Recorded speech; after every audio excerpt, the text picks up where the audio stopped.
Welcome to the Fat Emperor podcast. I'm your host, Ivor Cummins. It's Tuesday, April 14th, and we have another excellent discussion with a super smart researcher and full MD, Dr. Paul Mason. And I'll just say up front, by the way, guys, this free podcast is supported by ihda.ie, and you can really support us right now by going to extratimemovie.com. That's all one word, Extra Time Movie. And we have a brand new movie coming out, fairly big budget, and it covers how you stop and reverse heart disease.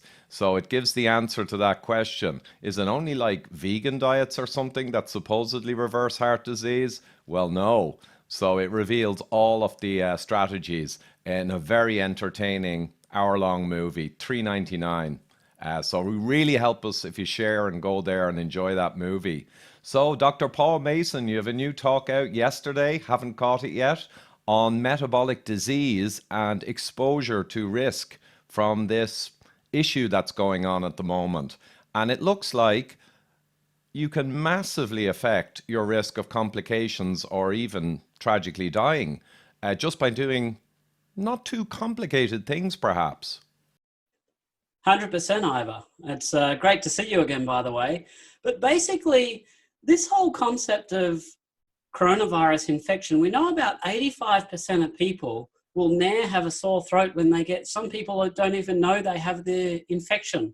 And yet 15% of people will end up with a serious disease and end up in hospital. So the question is, what separates these two groups of people? And one of the biggest risk factors that everybody cites is age.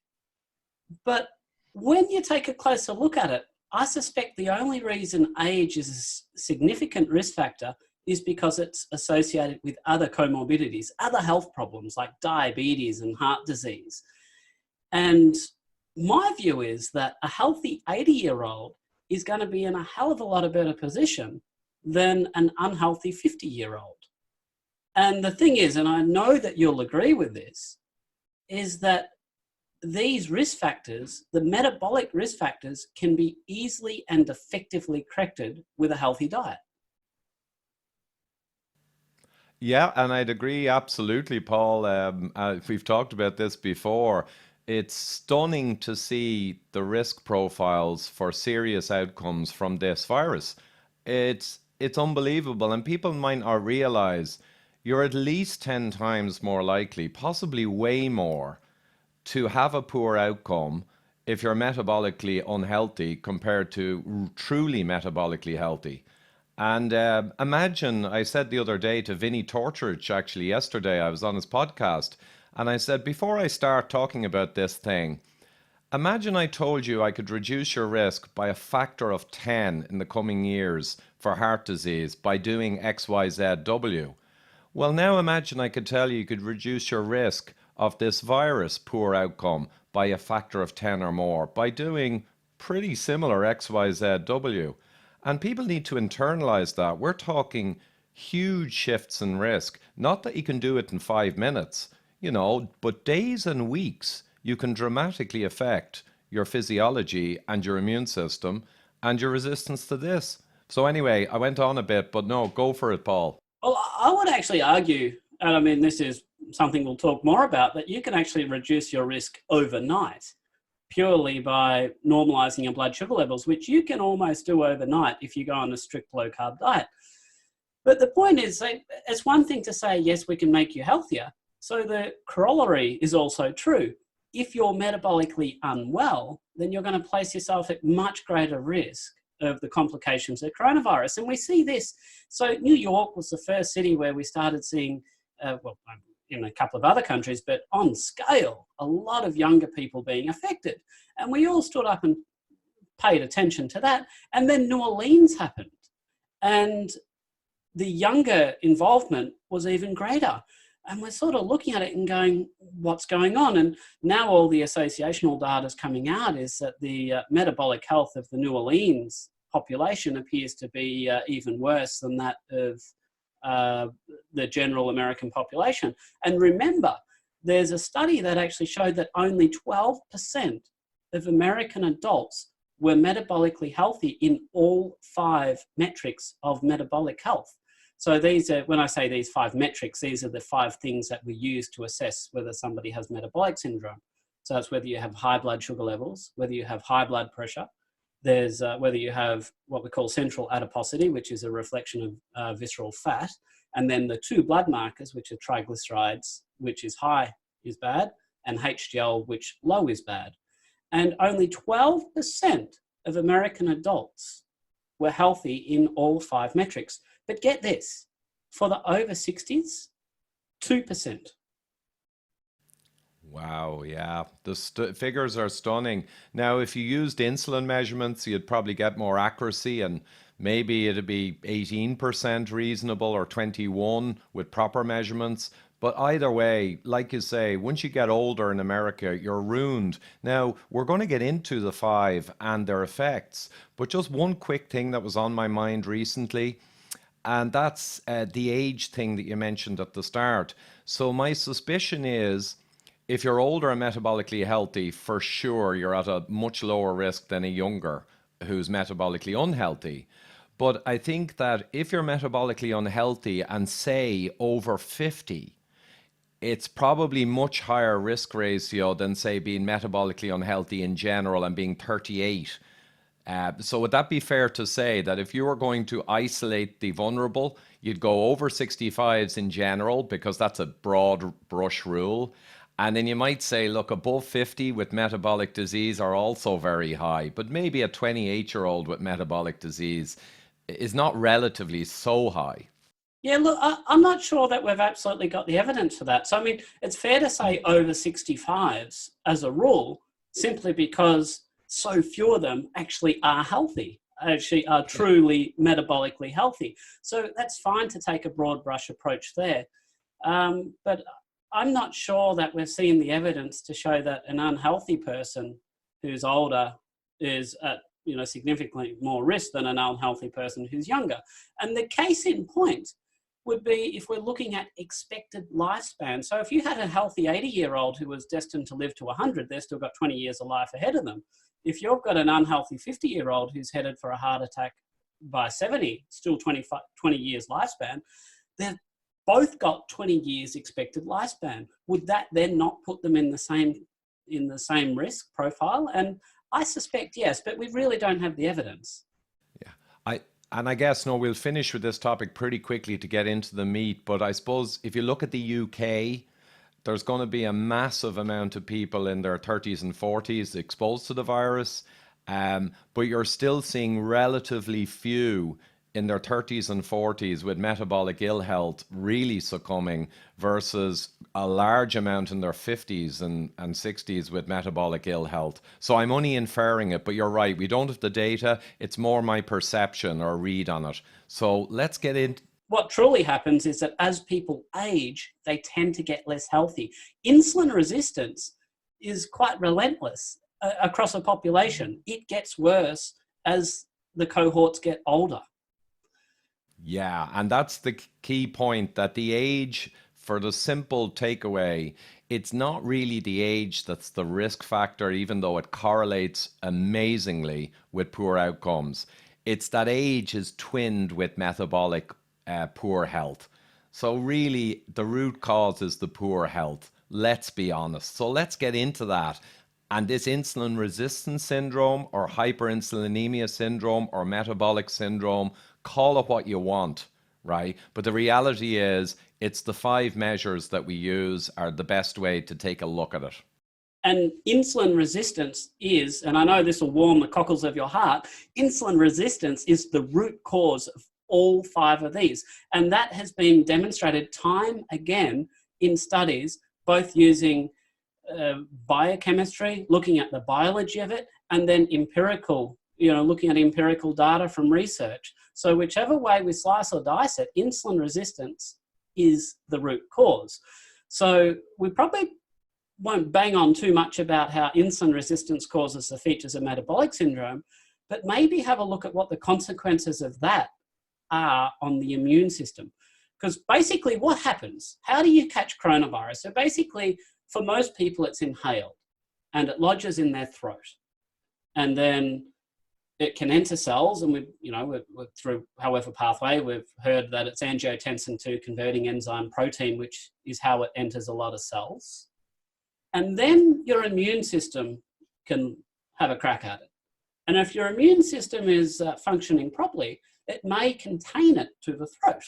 And you may end up with a bit of a sore throat and feeling a bit flu for a few days and get over it. And you'll be one of those 85% who go very, very well. The alternative is that your immune system doesn't really get a good handle on it, and it can go down the windpipe, the trachea, into the lungs and then disseminate through the body, in which case, you're in for a bit of a torrid time. So the immune system is basically, if you're exposed to it, the immune system is key to whether it's going to be a mild or a severe illness. And there was a very interesting recent paper in Nature Journal. And they actually took people that were insulin resistant and compared them to non-insulin resistant people. And these people were not diabetic. They didn't have elevated sugars. They just had insulin resistance. And they followed them for a long period of time, and they measured something like 41 different metrics in their blood, what we call cytokines and growth factors. And these are two things that are absolutely essential for the appropriate functioning of the immune system. Certain ones will get released for viral infections, and they're meant to be released at certain stages, and the concentrations are very, very important. And they followed these people up for long enough that they had, a lot of them actually had several upper respiratory tract infections, basically viral infections involving the airways, which is very basically how coronavirus enters. And they had a look at the cytokine response or the growth factor response. And of these signaling pathways that were essential for knocking out a viral infection, I looked at 5 of them, and all 5 of those that were in this Nature study, the response was significantly attenuated in the insulin-resistant subjects. But then it gets interesting, because you might have heard of a cytokine storm. So cytokines are tiny little proteins that cells use to send a signal from one cell to another, and basically the messenger, the communication system of the body. And certain cytokine, well, basically they regulate inflammation and a bunch of other things. So this study, they looked at cytokines as a group, and cytokine storm refers to basically uncontrolled levels of cytokines leading to uncontrolled inflammation, which can be fatal. And this has been a documented cause of fatality in numerous cases of coronavirus. So this is pretty important. Now, when you actually have a look at the total cytokine levels after a viral infection in insulin-resistant and insulin-sensitive, or the healthy populations, they were very similar.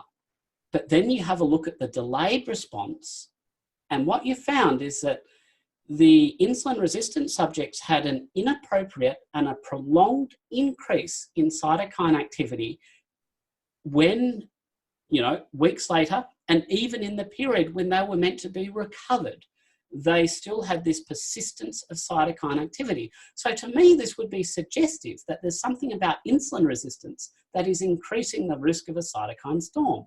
And if you're infected with coronavirus, that ain't good.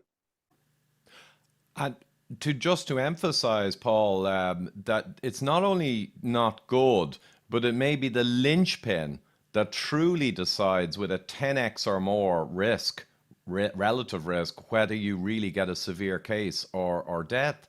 So this thing speaks to the heart of this issue. So the root cause of this issue, you can simplistically say it's a virus, right? But viruses are always in nature. They're going to come, they're going to go, there's going to be more of them. But the real engineering root cause for me is exactly your question. What mediates whether the virus is just a moderate impact or a major one or death? That's the big game. So hopefully people internalize this. And what you're saying, just to briefly rephrase, in insulin-resistant people, not only is the good, effective parts of the immune system that you want attenuated or reduced, but the cytokine storm that really drives the deaths with this particular virus and maybe many others, that is enhanced in the insulin resistance. So the bad side of the immune system is actually enhanced. The Nature study didn't actually call it a cytokine storm, but they did but they did certainly show that there was prolonged and excessive activation of cytokines that, it doesn't take much of a leap to say, well, this is, if that was worse, that could be a cytokine storm. They didn't use those words, but it certainly gets me thinking. Yeah, for sure. And in fairness, yeah, often the people who write papers, they find really fascinating things, but they don't always attribute them or have the broader knowledge to put them in full context. And that's no criticism, it's just the nature of research. But also Dr. Ron Rosedale the other day I released, I think you saw him, similar discussion. And again, the hyperleptin leptin resistance, which is kind of almost analogous to insulin resistance. Well, there's a lot of shared Leptin, pathways. yeah, and leptin is a cytokine itself that can be overactive in the storm, and it also triggers IL-6, a very key cytokine, which can be overactive in the storm. So these pathways, well, you're going to go through the detail, but they're intimately related to many or most of the aspects of what really drives poor outcomes for this. Exactly. I mean, there's the commonality. So you mentioned IL-6. So we know this comes from adipocytes or fat cells. And we know that what's the consequence of that? Well, we know that's associated with an elevation of something called CRP, C-reactive protein, one of the major inflammatory markers in the body. And when we have a look at data on all-cause mortality, having an elevated CRP is not very good. If your CRP is very high, you probably should think about starting on your wine cellar because, you better get through it while you got the chance. But the really interesting thing is that these profound effects on the immune system were found with normal blood sugar levels. Individuals who were insulin resistant, but who ostensibly had normal fasting glucose levels, who would have passed the standard testing for diabetes. And the reason that's interesting is because there can be no doubt that once you get elevated sugar levels, then all bets are off. The immune system gets absolutely smashed on all fronts. So we have glycation, which is where glucose molecules will attach to different proteins and they basically defunction it. If we take, for instance, something called natural killer cells, which as far as the immune system goes, is basically, the first line defense against viruses.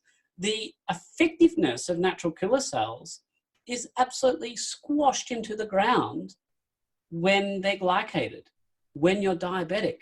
So then you imagine somebody who's insulin resistant has already got this retarded immune response, and then they're hyperglycemic, and it's just a second insult. So is it any wonder that diabetic patients, we know, how do we diagnose you with diabetes? We asked, do you have urinary tract infections? Why? Because especially for a male, you shouldn't be having too many of those. You'll have certain kinds of fungal infections. You'll have non-healing ulcers on your feet. There's so many aspects of the disease of diabetes that are associated with infection and poor immunity. Yeah, and I mean, I posted a video last week and it's like literally screaming at us. It's so frustrating to see the media not covering it. But there was one specialist in viral diseases, an MD in New York, and he was interviewed and actually just shocked. He was visibly shocked.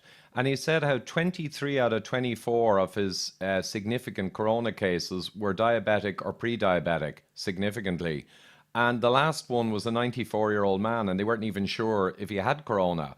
And he was absolutely stunned. He said, I have never seen this before, and I'm trying to research with my colleagues.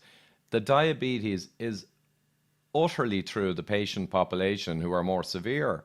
So this is getting out a little in media, but to be quite honest, it's lost in the media screeching with all the other aspects. One of the other things that I find interesting too is, I'm always preaching about the benefits of ketogenic and low carbohydrate diets. And the benefit of that with regards to lowering blood sugar level is obvious. I can literally drop somebody's blood sugar levels overnight. So earlier when I alluded to, I can make pretty quick changes to somebody's immune function. That happens by, if you don't put sugar into the system in the forms of carbohydrate, complex carbohydrate, what have you, then the next morning your blood sugar levels will be significantly lower. So that's a no-brainer. But then people get worried about what happens to their LDL level. what happens to their total cholesterol level? And, you know, be it they've got their family doctor, their general practitioner in their ear, their personal trainer, they've seen it on TV, what have you. So that so many people are afraid of going on a ketogenic diet because of what it will do to their cholesterol. And what I'm going to say is that having a high cholesterol level is probably going to be a good thing if you're wanting to fight infection. So we know for a fact that, so the other two blood tests we already talked about, sugar, triglycerides, HDL, 3 blood tests, they all move in the right direction on a low carb diet. But people get hung up on, well, what happens if your LDL goes up? So what if your LDL goes up? So we've got this systematic review from 2016. So they had 19 cohort studies they looked at with over 68,000 participants. Of those 19 studies, 16 of them found an inverse relationship with cholesterol levels, LDL levels, and all-cause mortality. So what does that mean? That means that people with the highest LDL level, they live longer. And then we've got a recent paper. So it was in JAMA, 2019, and that looked at the association between LDL cholesterol and sepsis. So sepsis is basically an uncontrolled infection. And what they found, that people with the lowest LDL levels were about 50% more likely to suffer sepsis than people with the highest levels of cholesterol.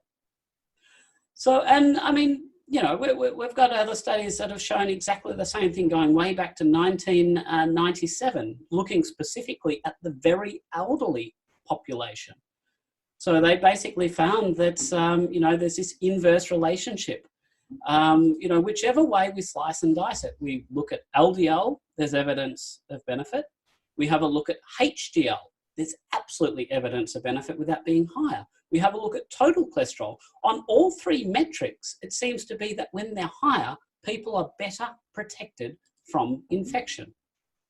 So, and you know what, Paul? The 5 criteria for insulin resistance syndrome, metabolic syndrome that you listed, there's a reason they didn't even put LDL in there, only HDL, because LDL was so useless to predict metabolic disease in general and even heart disease that it just doesn't get included. People may not realize that. And other things like, if you're worried about LDL, well, it all depends. If you have metabolic disease, sometimes your LDL can be relatively raised, so it's a proxy for the disease. And sometimes it can be high, and there's absolutely no problem whatsoever because you don't have metabolic disease. And a recent study just this year, actually, or maybe it was 19, came out and analysed the MESA with the calcification scan, which truly shows the level of arterial disease. And when they looked at the people with an LDL of around 5 millimoles or 190 milligrams US units, this is ultra high.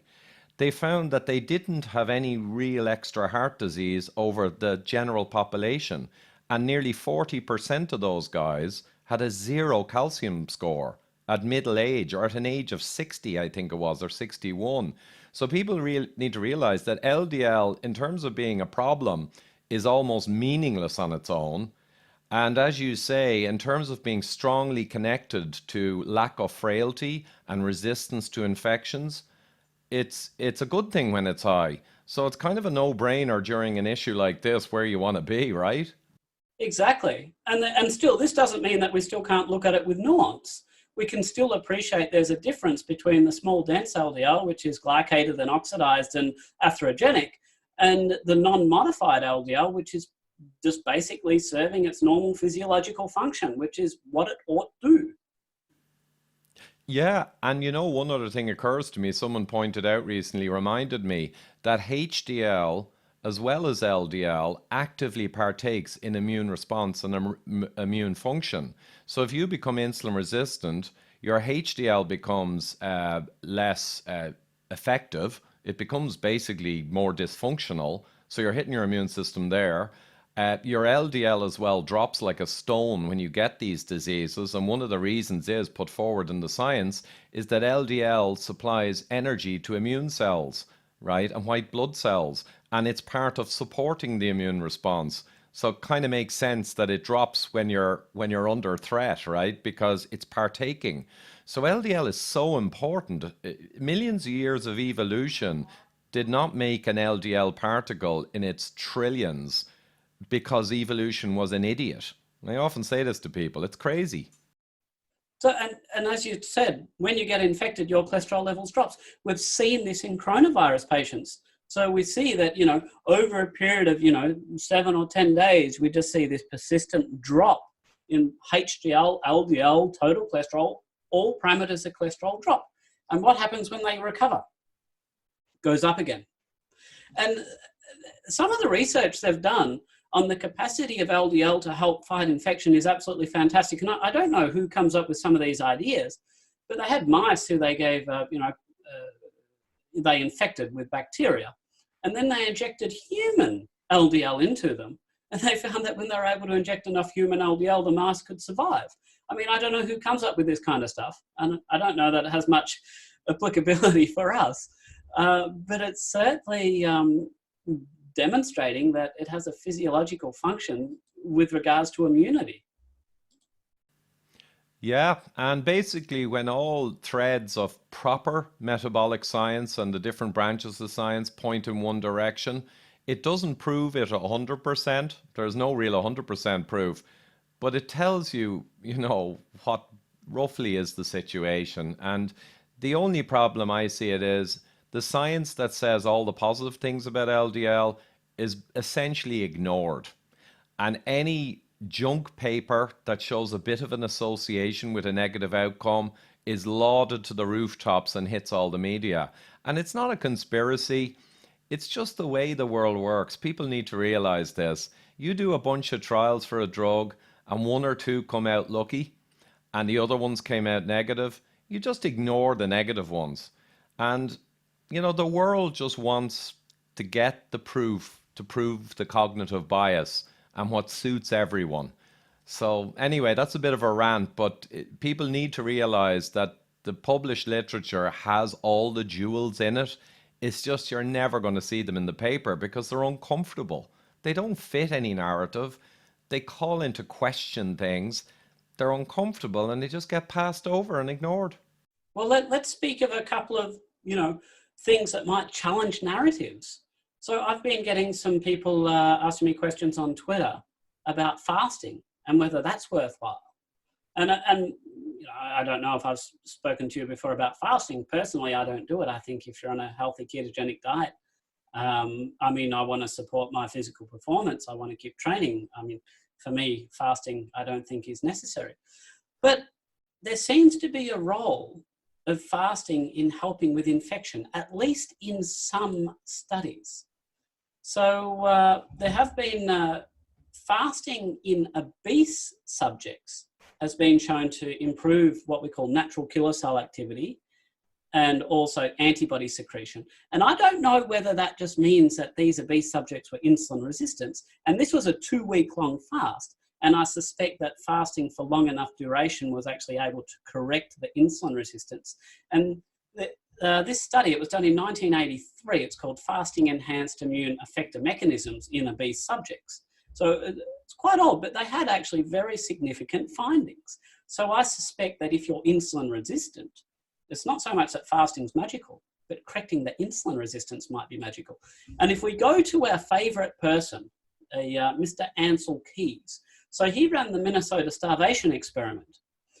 But and that went for 24 weeks, and they were like 50% calories or something very low. They lost a lot of body weight over a 24-week period. But they found that there was no increase in risk of respiratory or viral infection, which is absolutely fascinating. That was actually documented in the books that they published on that. And then if you go, if you have a look at some old Lancet reviews from 1970s, there was this couple, I forget their name, John and Anne Murray, and they were practicing in Africa where they had a lot of famine, and they were actually refeeding a lot of the starving local populace. And they actually had documented multiple times that grain insulin-based refeeding appeared to reactivate latent infections. So you'd have people with a tuberculosis infection that was quiescent. It was in the body, but it was under control. It was in check. It wasn't causing any draining pustules or anything like that. They might have had some large lymph nodes or something like that, but nothing too much going on. And reliably, if they had patients like this, if they fed them grains, they were no longer starving, the disease would take off. And I'm wondering whether it was basically because the grains were carbohydrate rich that they were then inducing insulin resistance and basically impairing the efficacy of the immune system. Now, we have no absolute proof of this, but it's certainly interesting. And there is actually some other interesting studies too. So there's been a paper that was published in 2017, and it was looking at patients who were ventilated non-invasively, which means they didn't have the tubes down their throat. They basically just had a pressure mask or something like that, or just plain oxygen.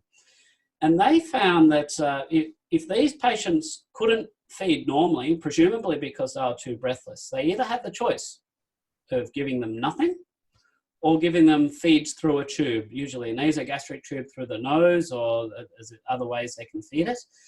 They actually found that if they fed them, if for the first 48 hours, if they fasted, they actually did better than if they were artificially fed. And again, I suspect this probably reflects the fact that these feeds that they give people in hospital through tubes is basically ultra-processed junk food. It's nothing but sugar and vegetable oils. And that's going to be the most insulin-resistant inducing substance known to man. So I'm not particularly surprised that they had worse outcomes when they were actually fed rather than being fasted, at least in this study.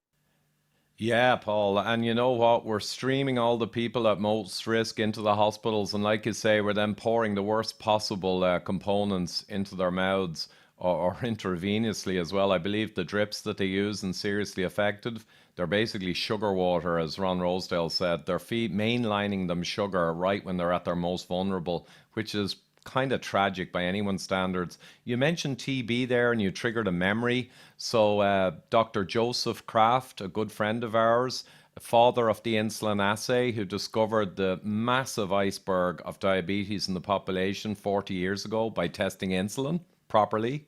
Well, he told me a story. He was actually actively engaged as a young pathologist in the TB epidemic and the dawn of antibiotics. And he was actually involved as a young guy in the first antibiotic tests. And he told me a story that there were some fascinating things relating to fasting. And one was the March of Baton during World War II, where all of these Americans were basically starved and abused. And they had one guy they had scanned with significant TB, a risk case, big risk case. And he went off to the war. And 5 years later, they were lucky enough, he came back alive, unlike many. And they were absolutely stunned when they looked at a new scan and he had the exact same TB level. It had not even progressed.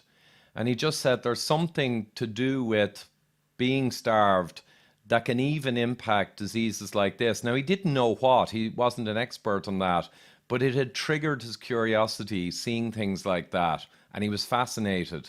So it's it's anecdotal, but it's anecdotal from a brilliant man. Yeah, well, and I actually like to go back to a lot of these really old medical journals and case reports, because you can't do research on this, but there's a lot of wisdom. We tend to think, I think that we're more intelligent or we've got more insight now than previous generations, and that's bollocks. I mean, some of the insight of some of the historic writings that I read are just absolutely magnificent. And I think too often, if it's not been published in the last 10 years, we disregard it. And some of the best research and the most insightful research I've ever read has been historic. Yeah, and tragically a huge amount has been lost. And when you go, like you have and I have, you go back. I mean, an example, and I know you're going to talk and touch on seed oils, but an example is, the reality is, in the 90s, they were really suspicious that excessive omega-6 and seed oils could be pro-cancer, carcinogenesis. So guys did studies. They were good animal model studies. They found out that at 1% of omega-6 kind of seed oil type components, they had got whatever a progression of mammary tumors, breast cancer tumors. And as they went up to 2, 3, 4%, they got a greatly accelerated tumorigenesis and progression. But beyond 4% calories in the diet of these seed oils, they didn't see much increase. And they actually observed that, well, wow, it looks like, certainly in animal models, that the omega 6 excessive beyond 1% in calories drives and encourages carcinogenesis, which is a big deal. But at above 4%, there's no extra increase. And they noted at the time that the average intake was 5 or 6%. So if you look at the population for a signal, you won't see it because they're all above the threshold. They're all taking way more than the evolutionary 1%. So you're not going to see a signal. And now the seed oils in America, I think they're 11 or 12% of calories, an order of magnitude bigger than the evolutionary standard for those signaling molecules. So it's catastrophic, I think. But tell us about seed oils and this current issue. Well, let's look at why seed oils are so bad. So, and let's be very clear. I'm not just pointing the finger at seed oils. I'm pointing the finger at any oils. So, if we have a fat and it's got a carbon backbone. So the bonds between the carbon will tell us whether that oil is liquid or solid. So if you've got a lot of double bonds, that means it's an unsaturated oil. If you have a monounsaturated oil, you've got one. If it's a polyunsaturated oil, you've got more than one double bond. And these double bonds are what confers the physical quality of liquidity. So saturated fats will be solid at room temperature. And because the saturated fats lack these double bonds, which are prone to oxidation, they are not oxidation prone.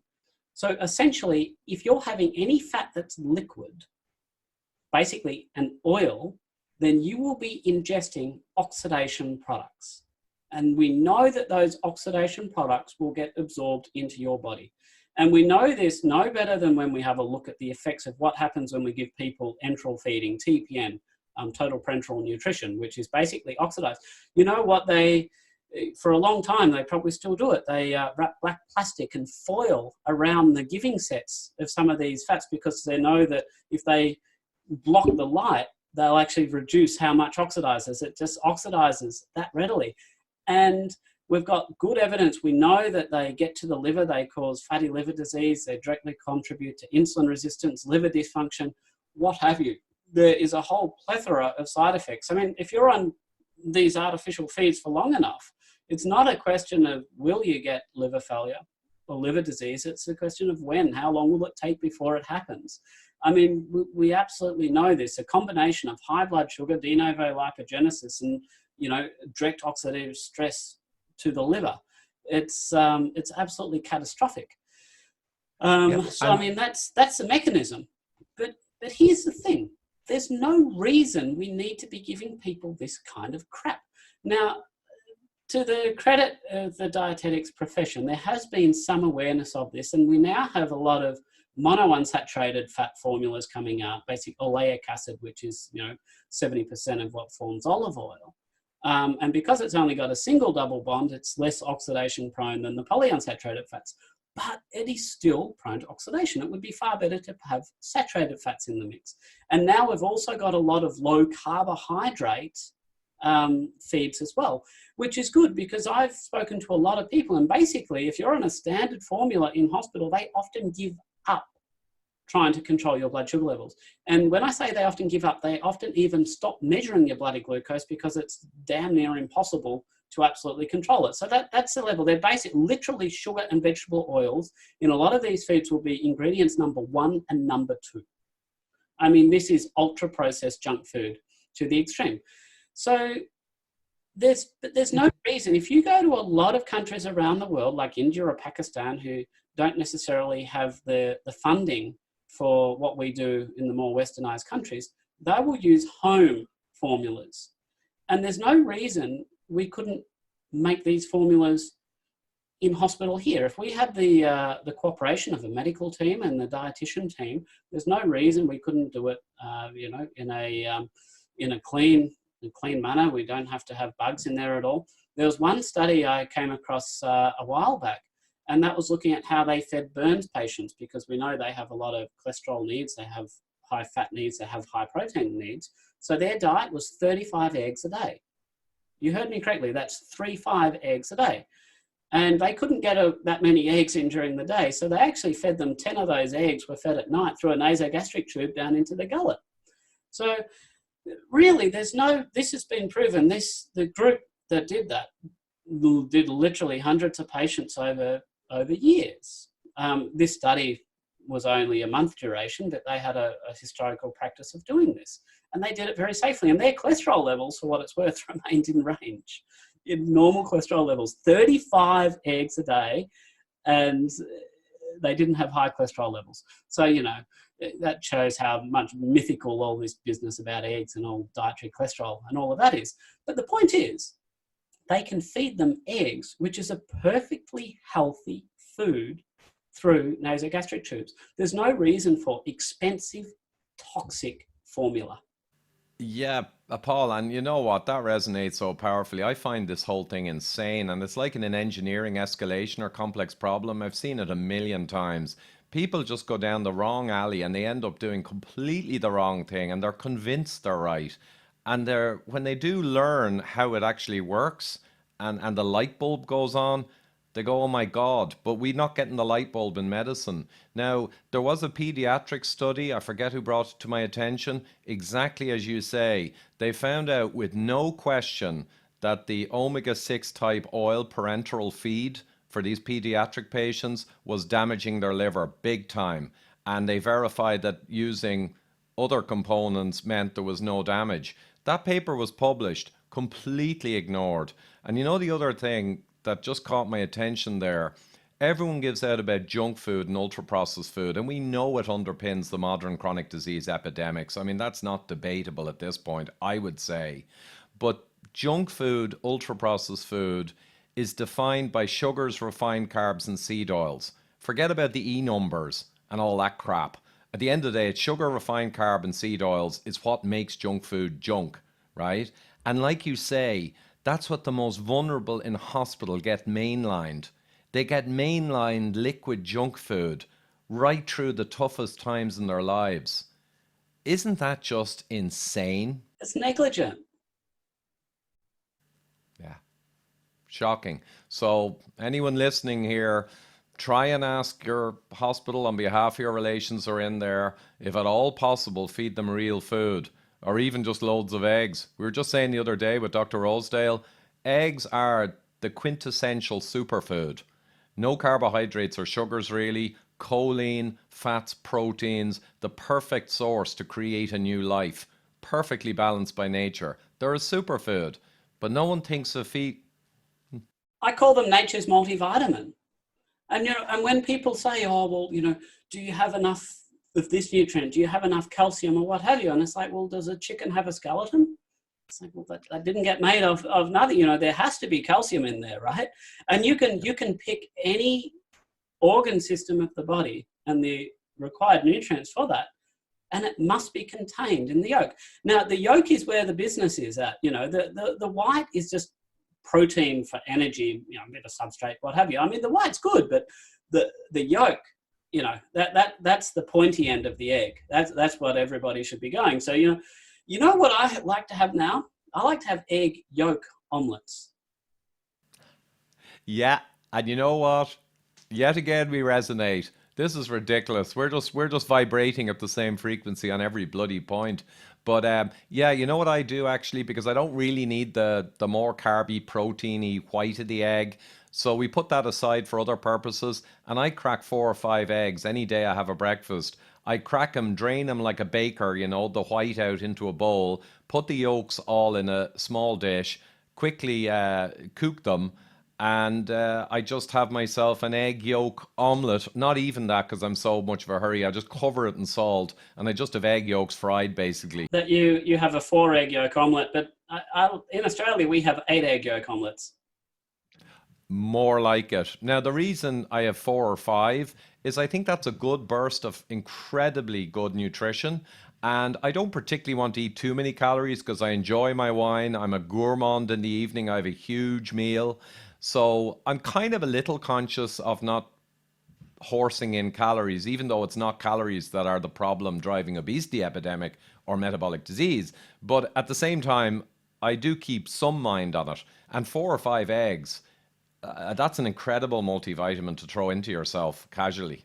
And I tell you what, I have actually found anecdotally in my patients with egg yolk omelets, because we know eggs are rich in something called phosphatidylcholine.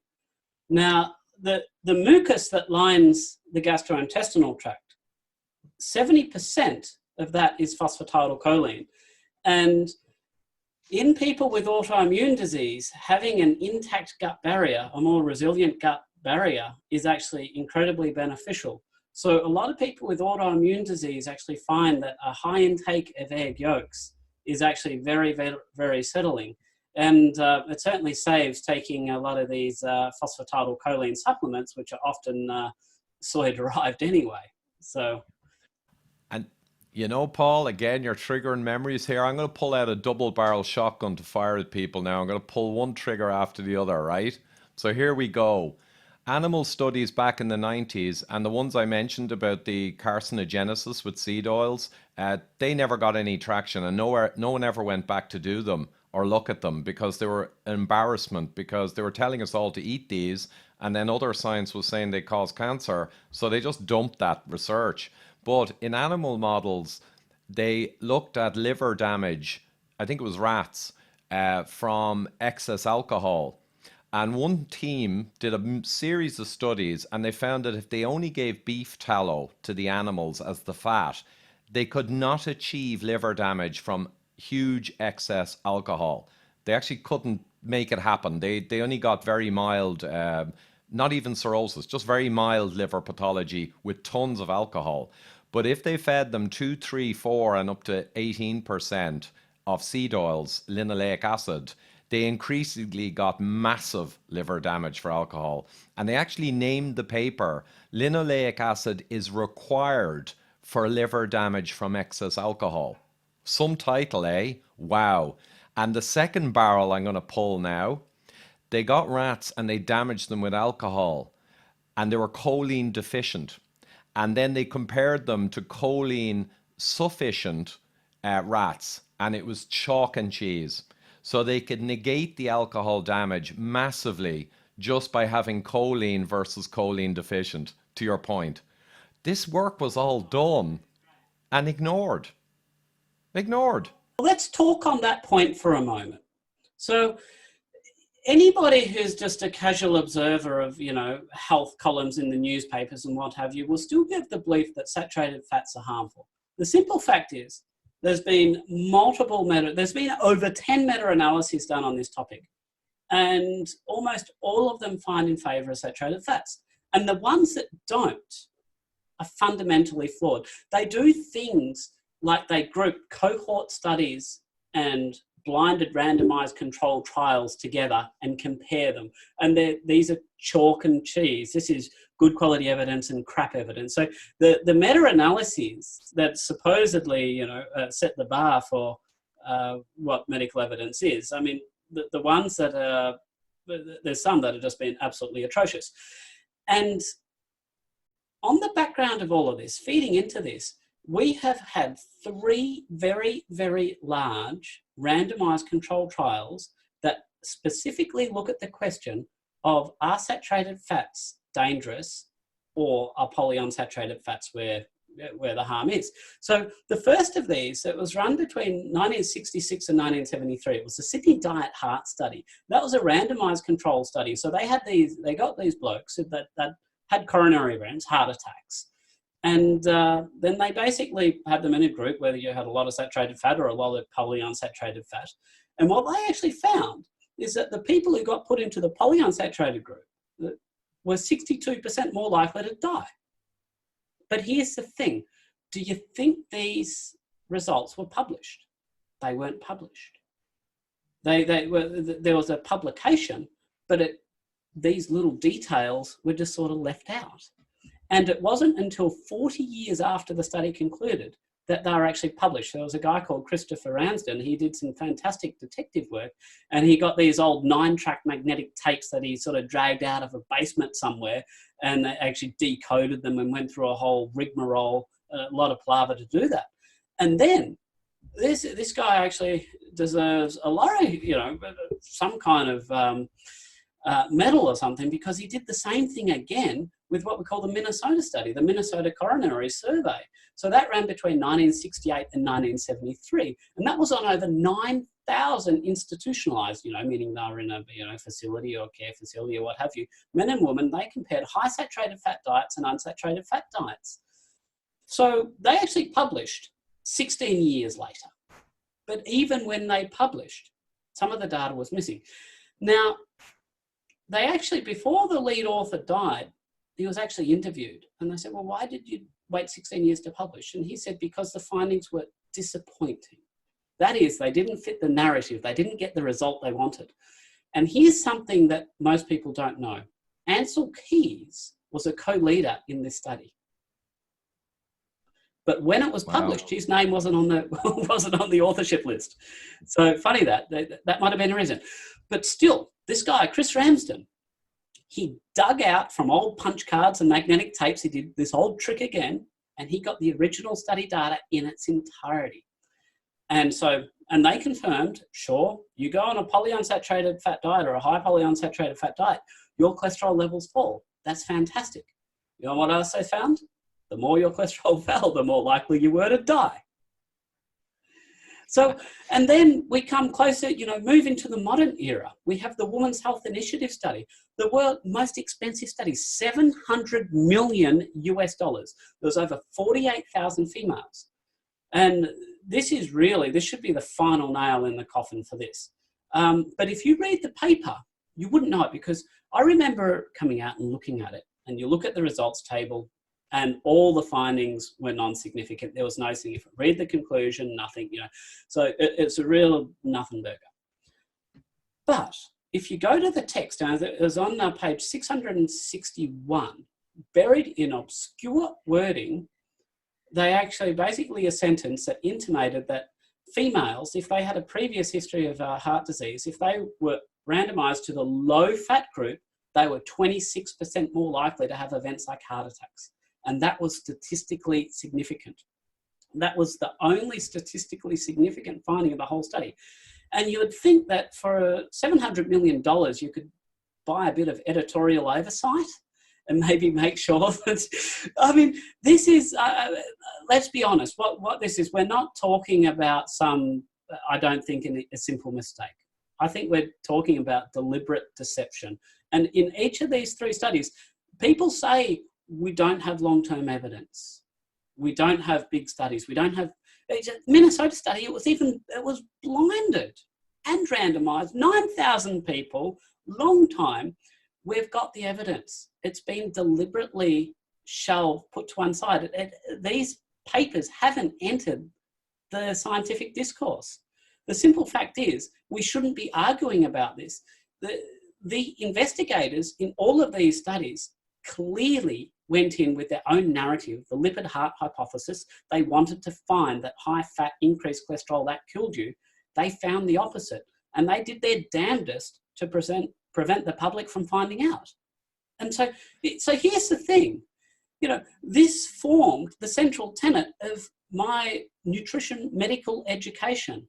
If I, as a medical doctor, am deceived like this, how can I expect a patient to listen to me when it comes to nutrition, when this is the foundation of my own medical education, my own formal medical education, at least?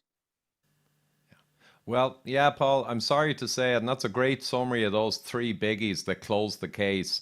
I'm sorry to say it, but they have utterly poisoned the well in terms of nutritional science with the kind of behavior you describe. And that shouldn't have been on page 661. That dramatic, significant finding should have been obviously on page 1 in the abstract. The abstract should have said, look, the only thing we found was this. It's very unusual. It goes against our beliefs, and we're going to work more to find out why. That should have been the abstract. And of course, They had all these press conferences. This was a big deal. You don't spend 700 million US and not expect, get a bit of a press conference out of it. So basically they doubled down and they said, what this proves is that a fat reduction of between 8 and 10% is not sufficient for benefit. This proves that people need to reduce the fat in their diet more. Yeah. Yeah, it's just unfathomable. It's amazing what they were willing to do back then in those crazy fat-phobic days. Anything to not look like idiots for their previous 20 years. But as a result, by doubling down, and they are still doubling down, they're just going to make themselves look like idiots for 50 years, because eventually it gets out. It's just, but they know they'll be retired and moved on and not care. That's the problem, really. But you know what? I'm going to add in one more, and it's a fourth one that a lot of people don't know about, the enthusiasts in this who know what you and I are saying. And it's one I found back in 2012. I don't know how I found it because no one talks about it, but I was obsessed with research back then on this. And I found the Helsinki businessman's trial from Finland. And they jumped on the low-fat bandwagon too and did a good human RCT with middle-aged businessmen across Finland. And it was done beautifully. And they took out all the saturated fat and all the butter and all this stuff, and they gave them all the good polys. You should have seen the graphs of the results. It was shocking. All-cause mortality was massively through the roof for the intervention group who got all the polys. And they basically did what the others did. The spotlight of media wasn't on them because it was just Finland. So they just quietly mumbled in the abstract and theorized as to why it had gone wrong. And they didn't come up with anything and they just let it slide. Shocking. Well, I mean, even some of these, I was going through the Sydney Diet Heart Study, they had about 9 publications that came out from that, and they were all on random topics, not really addressing any questions. And they were published in medical journals in Israel and all around the world. And, this is in pre-internet days when if something was published in the Israeli medical journal, for instance, the chances of that actually being read by an Australian doctor were probably not that great. And well, I just have one other point on rank corruption, and it was based on the Cochrane analysis of the 15 RCTs or so on saturated fat versus poly, and their conclusion was, yeah, it's all over the shop. But they still tried to say, yeah, we're still not wrong. But in that trial, there was only one trial, the Veterans Administration, which kind of did appear to show a reduction in cardiac events or death. Barely significant. And they pulled that one out and gushed about it in the review. But the reality is that was the only trial where the intervention didn't lower the cholesterol. So they appeared to get a result, but it was the one where the cholesterol didn't lower at all anyway. So it was a farce. And I'd tell you another big thing about the Veterans Administration. They saw a small cardiovascular death rate reduction, supposedly, apparently, but they saw no all-cause mortality shift. And quietly a year later, they published, quietly, and they noted that actually because the cancer death rate increased to balance the apparent cardiovascular reduction, that's why there was no all-cause mortality. And they mumbled about, well, we don't really think that polys increase cancer, but, well, I don't know.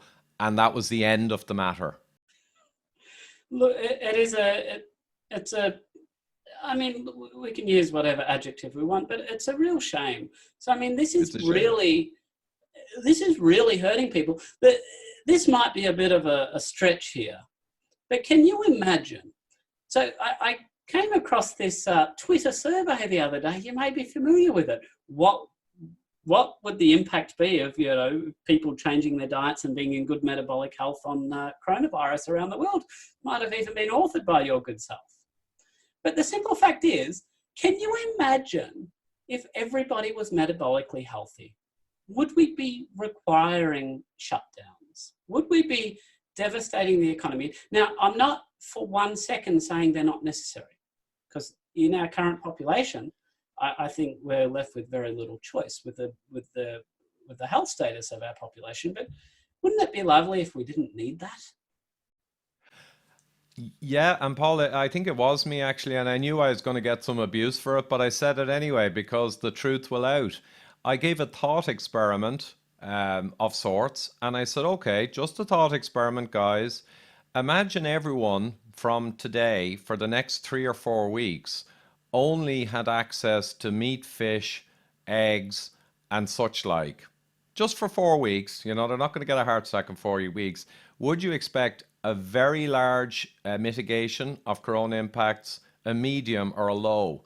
And okay, the answer came out the survey very high because a lot of people who follow me are quite aware.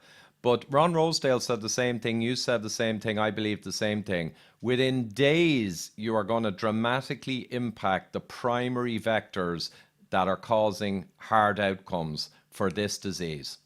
Within days, within a couple of weeks, eating real food, low carb, fair enough, but even throwing a load of vegetables there once they're non-starchy, you're going to, within a couple of weeks, dramatically change the metabolic profile. And we know this from Verta and from everywhere else. And if you dramatically resolve the metabolic profile, without question in my mind, you would from that point on dramatically influence, in a positive way, the outcomes data. And no one wants to face that. No one wants to touch you with a barge pole. Crazy. That's to accept responsibility. That's to admit that people have been wrong. That's Yeah. to let people's personal agenda be pushed to one side, and to not be proud about it. And unfortunately, there's so much skin in the game. People have got careers that have invested on this. They've got finances invested on this. They've got their reputations vested on this whole lipid hypothesis being true. That unfortunately, the public good doesn't weigh very highly in terms of importance. Well, Paul, I think it hardly weighs at all because these people, and unfortunately, they're the great and good who are respected.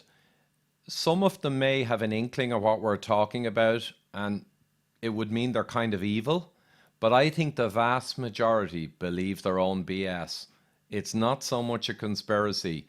Decades and decades of fully accepted anti-science have become so endemic now at this stage that most of these experts actually believe their own BS.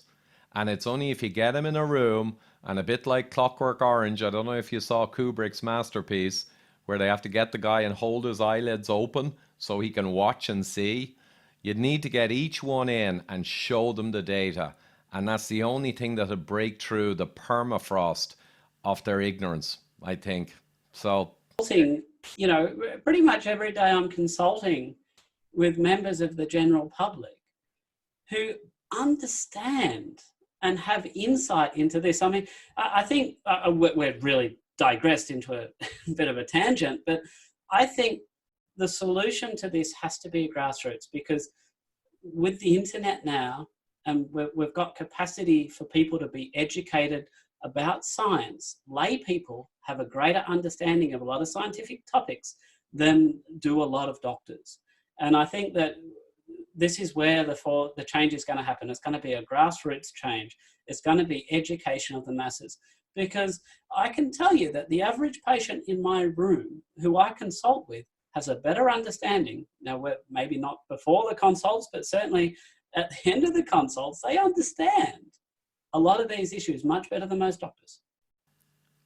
yeah, and that's a great way to kind of wrap it up. I know we wanted to keep this tight. That is the way to go. And what I always said was there's around 1 or 2% of doctors now would really get this, but it's growing.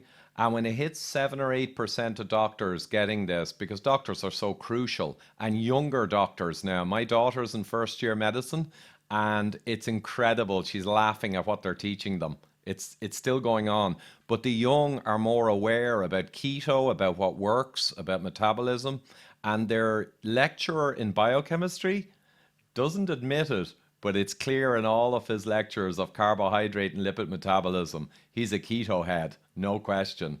So when these young doctors and the internet spreads, the doctors become aware, 7 or 8%, they're going to start tipping the profession. And I think there's a brave new dawn coming. But yeah, that's probably that. Maybe we'll just finish actually on what would you eat in the next couple of weeks if you were currently eating a Western diet and you wanted to really save yourself, rough and tough in 60 seconds, what would you be doing? I think I'd focus on protein, fat, and cholesterol-rich foods. I mean, you really couldn't go wrong if you're having a fish heavy. There are lots of oily fish. Throw in some red meat, have some eggs. If you really want to have some fruit and veg, then, something like avocado, those kind of things. Maybe throw in a few berries if you want a little bit of a sweet hit, but I wouldn't have anything more sugary than that, and only in small amounts. And, if you tolerate dairy, then you can, that's beautiful. That's cheese. Has got a lot of protein, has got a lot of fat in it. It's very low carbohydrates in it. So, I mean, you go to these staples, these unprocessed staples. When I say unprocessed, I'm obviously meaning, without added sugar and vegetable oils. It's okay if you churn some butter or what have you. But I'd be just going back to the food that our grandparents ate. Yeah, the meat and two veg, if you will, the wisdom of the past, ironically, trumps all of the pseudoscience and crap that we just went through. So there you have it. Anyway, Paul, it's been fantastic. And I will ask everyone out there, it's been over a year now, 68 podcasts, a ton of free material, but we're really asking everyone to help. And for $3.99 on extratimemovie.com, you're going to see a fascinating, entertaining movie, Reversing Heart Disease, or $9.99 to download. And it would really help us if people, supported that and shared it with friends and family. And also, the fixes we deploy in the movie, as you'll see, are essentially the exact same stuff that we're talking about right here to increase your chances of not having a poor outcome in this difficult time. So it all ties together. So last words, Paul? I'm going to be keen to have a watch of that one, I think, Ivor.